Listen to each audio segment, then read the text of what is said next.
Salam hörmətli tamaşaçılar, sizi Tofiq Bəhramov adına Respublika stadionuna dəvət edirik.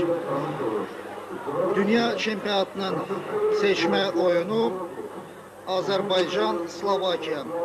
Bu komandalar Avropanın 4-cü qrupunda yarışırlar.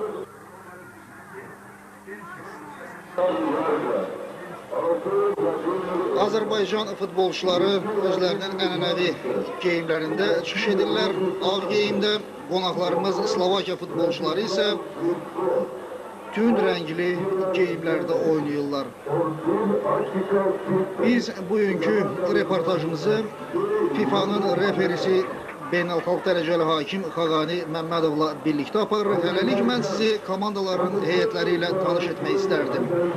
Qonaqlarımız Slovakiya futbolçuları: qapıcı Miroslav Konik, 2 Miroslav Karhan, 3 Peter Djurik, 4 Robert Vitek, 5 Stanislav Varga, 6 Vladimir Lavand, 7 Vladimir Yanochka, 8 Robert Tomašek, 9 Bratislav Greško, 10 Zillar Nemet və 11 Atilla Pinte.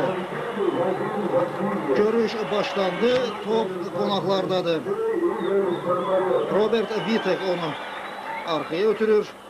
Qonaqlar indi mərkəzdən hücuma başlayırlar. Peter Djurik uzaq məsafədən topu qapıya tərəf vurur, amma qapıcı Cahangir Həsənzadə üçün bu zərbə o qədər də təhlükəli deyildi. Azərbaycan futbolçuları, siz artıq qapıcı ilə tanış oldunuz. 2 nömrəli oyuncu Ədəhim Niftəliyev, 3 Mehman Yunusov, 4 Tərlan Əhmədov komandanın kapitanıdır, 5 Ramiz Məmmədov, 6 İlham Yadullayev, 7 Mahmud Qurbanov, 8 Zaur Tağızadə, 9 İqor Getman, 10 Qurban Qurbanov və 11 Vadim Vasilyev. Azərbaycan futbolçularının baş məşqçisi İqor Panomaryovdur. Qonaqları isə bu görüşə baş məşqçi Yožef Adamets hazırlayıb. Və oyunun hakimləri Nikolay Volgarts, Finn Erik Rasmussen, Pedersen Blankholm və ehtiyat hakim Tony Paulsen.